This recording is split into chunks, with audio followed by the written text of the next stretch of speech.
মই রাস্তা দিয়ে যে আসলাম না তাতে ওই মানুষটা কয় কি মোর বুবু কয় কি পানির বোতল দে পানি খাল ওই মানুষটা মোর বুবু ফের কয় যে পানিটা ফ্রিজে ভর্তি করি আয়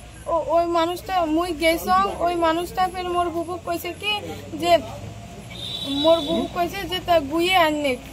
ওই মানুষটা ফের দেখছে কাইও বাড়িত নাই ওই মানুষটা পাশে পাশে গেছে কি নাম সফিউর রহমান কার ঘৰত মোৰ মামাৰ ঘৰত তেতিয়া ঘৰত কোনোবা আছিল নেকি এটা না আছিল না আছিল আছিল তাই ঘৰত যাই আৰু কি হাত টানাটানি কৰছে আৰু গাত হাত দিছে মই চিল্লাইছো তেতিয়া ঘৰত মানুহ গৈছে